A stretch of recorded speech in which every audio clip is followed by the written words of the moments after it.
Hi,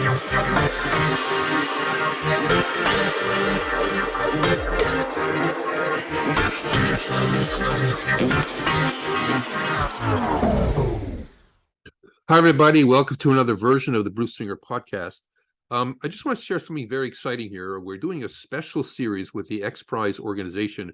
It's actually XPRIZE Feed the Next Billion. So I want to talk about that first. This is a global multi-year $50 million competition around the area of sustainability, climate, food, Feed the Next Billion. A very important, a very exciting and very inspiring competition as well. And so we're going to talk about this as part of the series. And today, very exciting, we have one of the finalists in this competition. And I wish you all the best with winning the competition and doing great things. And we're going to have a lot of good information here today, and really what's going on in the area of alternative proteins and solving a lot of the problems that are currently in our global food system. So I'm going to talk about myself just about me. I'm the host of this podcast. I'm Bruce. And I'm also the CEO and founder of Canada CFOs, which provides part-time CFOs to emerging companies and growth-oriented companies. Again, same thing, alternative protein, food. We're very passionate about health, wellness, and the food space and sustainability. That's a space we play in. So I'm going to introduce my guest. The organization is called ProFillet. And first, I'm going to share about Laura Hackl. By the way, Laura's in Switzerland, which is awesome. And we're going to talk. So Laura is a nutrition scientist. Her aim is to mitigate malnutrition globally. She's very passionate about plant-based products, plant-based foods, plant-based protein. She's also enthusiastic about playing strategy board games, which can probably be a whole different podcast on its own about stuff like that. And she has 2 cats, which she loves. And Laura, welcome to the podcast. You're on mute, by the way. You got to unmute yourself. Welcome to the podcast. Thanks so much, Bruce, for having me. Awesome. And Greg Potter, and Laura's a co-founder. They're both co-founders. Greg Potter is also the co-founder at ProFillet, and he is a fermentation and bioprocess scientist. So I'm dealing with very scientific people today, which I'm not. So I'm going to learn a lot today. He's enthusiastic also about alternative proteins. And he's been in this field now for over 7 years in the emerging field. And in his spare time, he enjoys spending his time with friends and family. And he's really enthusiastic about playing a lot of sports. So that's them. And I think that's awesome. So welcome to the podcast, Greg and Laura. And we're going to start talking about some really cool stuff. Okay. So thank you for having us. Yeah, it's a pleasure. It's awesome. It's awesome to have you. Again, good luck in the competition. So first, tell us about ProFillet. What's it all about? I'm happy to start, and then Laura can chime in. So on our website, we've come up with the tagline that ProFillet is a collection of some of the world's best minds that have come together to solve one of the most pressing challenges of our time. That is how to feed the next billion. So that might be a little bit hyperbole in terms of overstating our capabilities, but that's really what we're about. And we're a team of individuals that come from a variety of backgrounds, all really required to solve, feeding the next billion and scaling up alternative protein forms. And with that, I turn it over to Laura, more about what ProFillet is and what we're all about. Thanks so much, Greg. Yes, as Greg mentioned, the goal is really to feed the next billion, and we're aware that we won't be the only ones who can do it. So it's important to join forces, and it's a great. The XPRIZE gave us a great platform for trying to get to this next step of being able to do that. And your product, it's chicken and fish. Is your product the chicken, or is it the fish, or both? It's fish. Fish. Okay. Salmon. Is it salmon, or is it other? Is it salmon, or is it other? No, it's actually catfish, because we figured that salmon may not be accessible as much as other types of fish to, you know, a broader population. And there are already some salmon solutions out in the market. So providing a bit more variety and That's awesome. not only in terms of the product, but also in terms of the nutrient profile, That's awesome. is why we decided to go for maybe a little less known. By the way, Um, Cajun catfish is one of my favorite dishes. Cajun style, blackened. So I can hardly wait to try your product. You know what I mean? And so we'll get back. I should also add, Bruce, Yeah. that one other detail to complementing Yeah. what Laura said is that routinely in alternative protein sort of motivating factors, people turn towards beef to be as one of the great culprits of beef production, being one of the great culprits of climate change. However, we did in our preliminary research come across a meta-analysis which was done by the University of Washington, which showed that farmed channel catfish actually has quite a bit higher greenhouse gas emissions associated with the fillet production. That's Is awesome. routinely invoked as like the most deleterious of all the animal protein forms. In fact, Wow. farmed channel catfish. So you're solving a number of issues, a number of problems. We're trying to One- anyway, yeah. No, you're doing it. You're doing it. Look, you're doing it. I think that's fabulous. That's fabulous. Okay, so you know, I'm curious, and I know the audience is. How did you, each of you, if you can share some of your stories, how did you get to where you are today? Like with ProFillet and there's a journey that takes place. Laura, can we start with you to share? Let's go back a few years and maybe you were in school, maybe not. I don't know. There's got to be a journey that goes on, and I love. Sure. So actually, my interest and passion for plant-based proteins has started a long time ago. And I can tell you, 20 years ago, soy milk was barely drinkable. So it's nice to see how this field has evolved. Anyways, a few years back, I was helping to develop a plant-based deli meat, which is now available on the market as well. And through this, I met one of our co-founders and a wonderful chef and all-round talent, Doug McNish.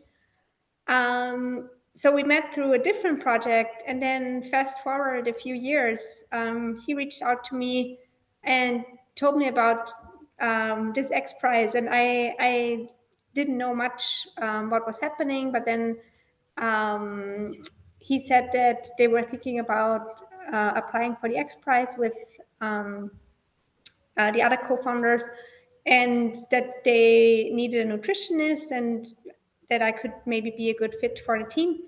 And this is how the story started. So Wow. we had I was already back in Austria when we started the collaboration. So it was all virtual, and you know, we developed a strategy. We had a lot of calls and meetings to kind of refine our approach and also understand like what we want to deliver at the end of this, and what is our bigger vision. Because I think one thing is that to mention is that the XPRIZE, it's not the end goal, right? It's Yeah. one maybe milestone, but hopefully this journey will continue for way beyond that. Oh, it has to, because we can't feed the population.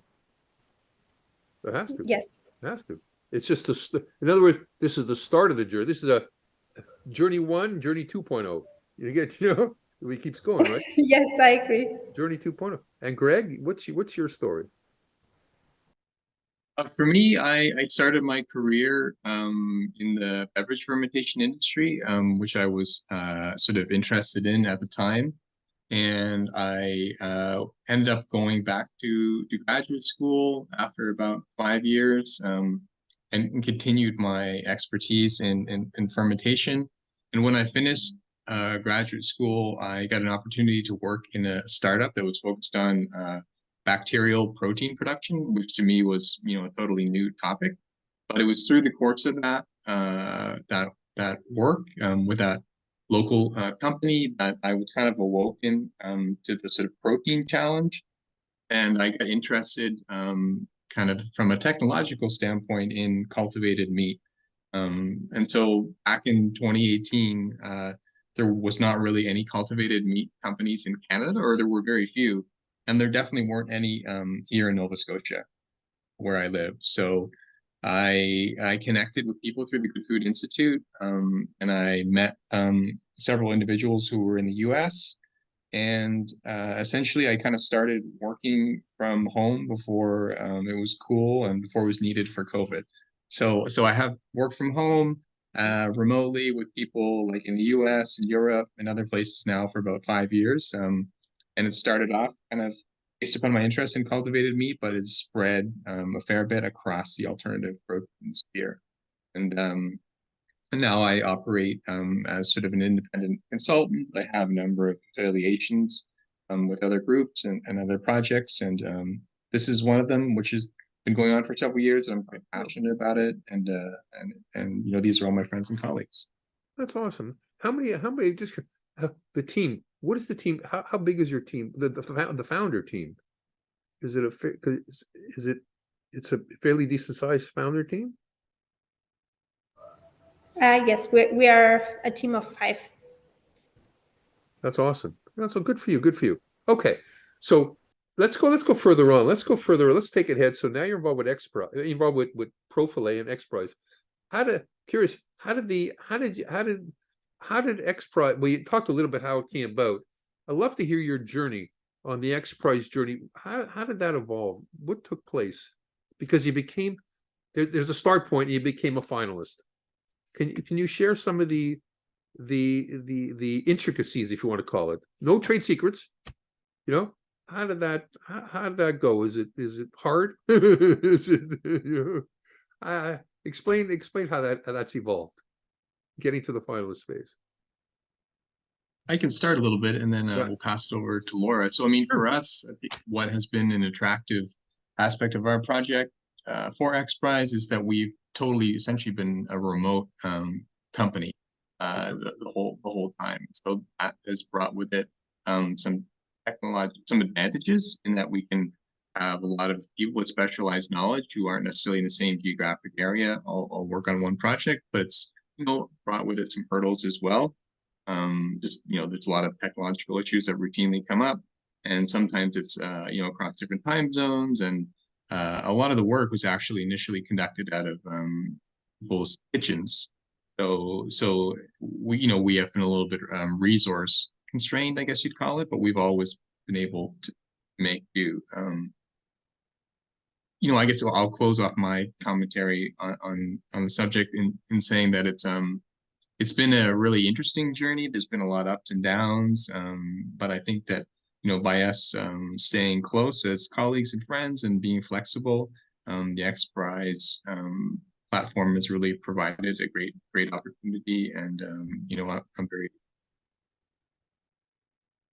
That's all. By the way, you went on mute by accident. Greg, there you go.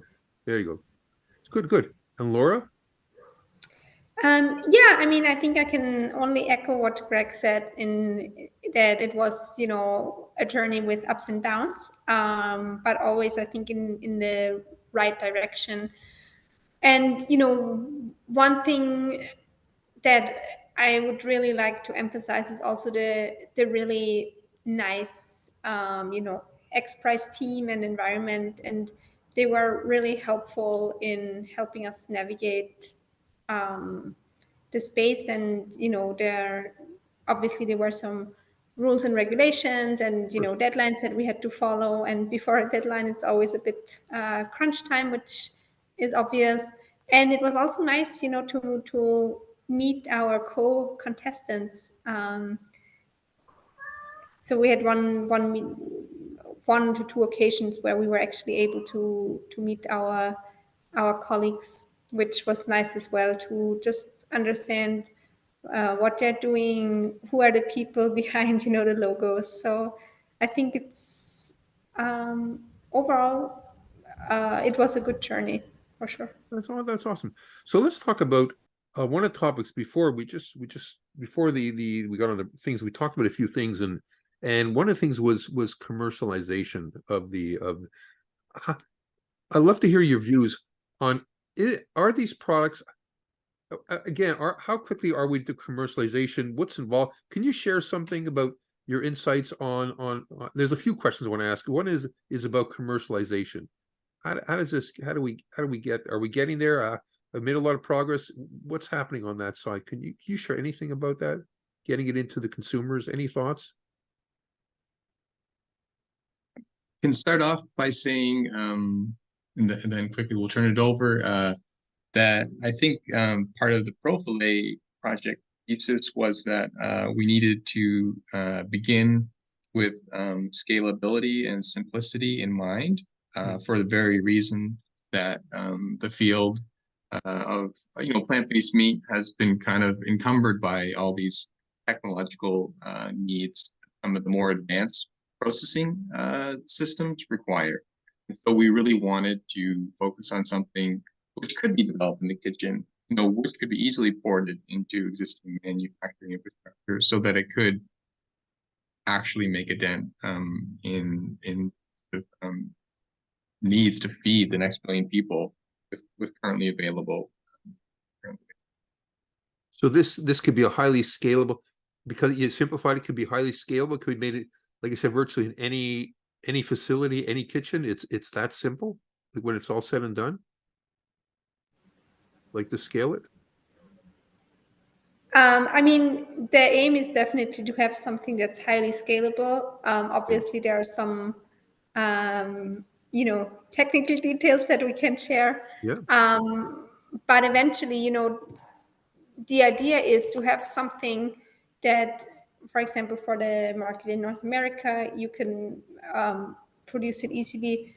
But then eventually, you may also want to look into low resource populations where they don't have the fancy equipment. They may have different, base resources, and then trying to apply this approach that we have developed to, other settings where, the impact could be greater. Interesting. So what are your views? There's a couple more things I want to ask you. So what are your views on the whole, in terms of where we're at today? How do you see the future playing out in this arena, this alternative? Because there's a lot going on there. There's a lot happening. There's a lot. How do you see this all playing out in terms of what now and what the near future looks like in this space? Any thoughts?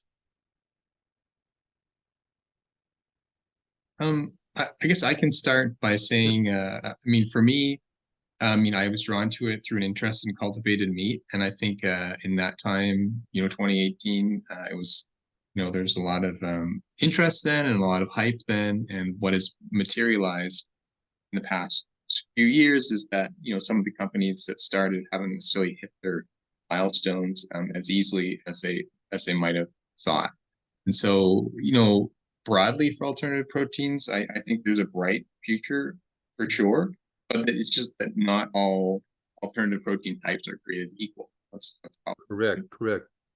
Some are going to be able to be rolled out tomorrow. Some are already like on the market today. Others are probably going to take another 5, 15, 20 years. Let's get where we go. So I think it really, for me, it depends upon what alternative protein type you're focused really.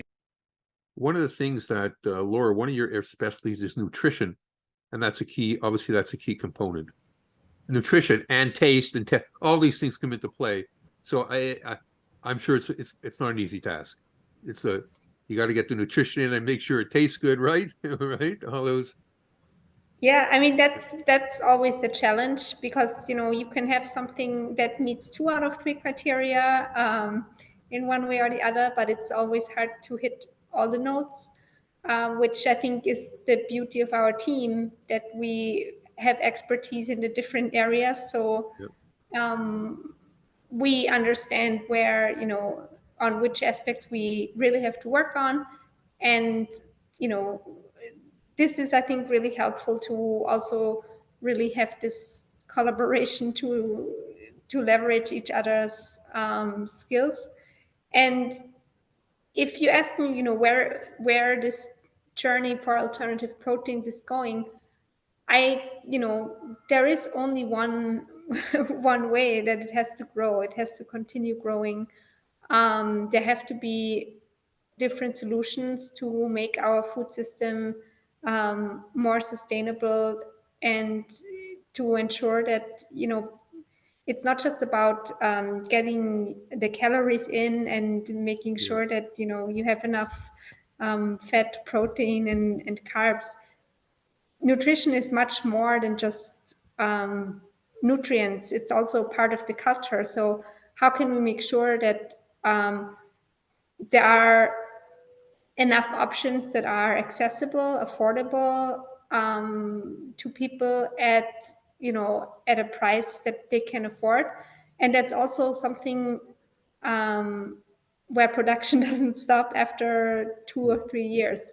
So I think there are still a lot of issues that we as a population have to tackle, and there have to be, there's room for so many more approaches. And ProFillet, I'm very proud that ProFillet will be one contributor to the solution, but it's definitely not the only solution. So final note, you win, let's say, well, there is a first prize, second prize, third prize in the competition, but let's say you won the whole thing, you won the enchilada. Okay, you won it. What would that impact ProFillet? What would it I don't want to say what did you do with the money, but what would you do? How does it matter to ProFillet? What would happen to your organization if you won the prize, the first place prize? Can start by saying I think there's pretty good team consensus that we would we intend to share the proceeds amongst the group, that we in reality we came together as individuals and companies, and then have sort of through twists and turns of the competition have created a new entity. And so I think we hope to share it amongst the people for the time we've put in, and then also retain some of the money for the longevity of the company. I mean, that sort of seems like the outcome that has materialized from all our conversations and plans and aspirations. Would you say so, Laura? Yeah, I agree with this, and I think the the winning this prize is part of the journey, as I mentioned before. Yes. It's not the end target. So Correct. Of course it will be nice to get some reward for the hard work that we've put in, but eventually most of it will probably kind of cycle back into improving our product, getting it to the next stage, making sure that what we've been working on will continue to grow. And by now you've seen both of my cats. Yeah, it's awesome. This is Love very this human. I podcast. love it. This is very human. We start off by saying you love your cats. We see we see both of the cats. Yes, it's awesome. It's awesome. No, I like it. It has the personal touch. They're rubbing against your neck, I think, right? Or whatever. Yeah, that's very sweet. Okay, so it's the first start. Anyways, one last question. Is there anything, because we're going to end the podcast in a few moments, is there anything that I didn't ask that you want to share that you think is important for the audience and you'd like to share it? Maybe I can start. I would have never imagined being in this position as part of like this really great competition with an amazing team. I would have never guessed that this would happen. So I think just a shout out to people who are passionate about, solving some big problems or contributing something to society. You always have to start, and then things just evolve in ways that you Yeah, may not foresee. of course. So, being passionate and acting on those passions, I think is just one advice that I would give everyone. And Thank you. some things may not work out, but it's always, part of the learning and part of the journey. Thank you so much. Craig, any final words? For me, I mean, I guess I guess I intuitively knew this when we started, but it's been pleasantly surprising how often the importance of a multidisciplinary approach is that has come up time and time again, as Laura has said. Like there's domains of expertise that each person on the team has that are ultimately all needed to scale alternative approaches. So I think it was kind of an unexpected change in the XPRIZE competition that we had to create this company from all these different people who came together from different backgrounds and different associations and stuff like that. But it sort of serendipitously has worked out to be extremely beneficial. Like as Laura said, whenever one person doesn't know something, somebody else knows it. And so you can kind of have this Awesome. peace of mind that the betterment of what you're trying to do is taken care of by, the collective know-how. I think that's fabulous. That's well, it's all about building a great team. That's how companies are made. Their companies are made on great people and great teams. It's never the product. Everything else is the output, right? It's always, Yeah. I see your love there. It's always the output. The money comes, the product comes, the commercialization comes, but at core, it always comes back to the people and the team. Otherwise, what else is there? So this has been very inspiring. Thank you so much for coming on the podcast. And I wish you and your team and your co-founders the greatest success in Journey. And the final competition is coming up in 2024, I think summer 2024, if I'm right. And I wish you all the best. And there's a lot more work to be done because I know I've done a few of these podcasts with the finalists. It's ongoing. It's ongoing. And even when they win, it's ongoing, right? After that, it's still ongoing.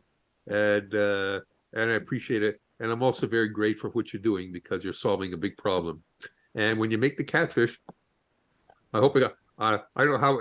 Again, I'm learning here, but I'm gonna have to blacken it. Okay, and I assume I can do that Cajun style. That's my thing. All right, we're good. Thanks so much. Thank you so much, Bruce. for having Thank you so us. much. Thank you for coming on the podcast, everybody. We'll get you next time on the Bruce Singer podcast. Take care. Bye-bye.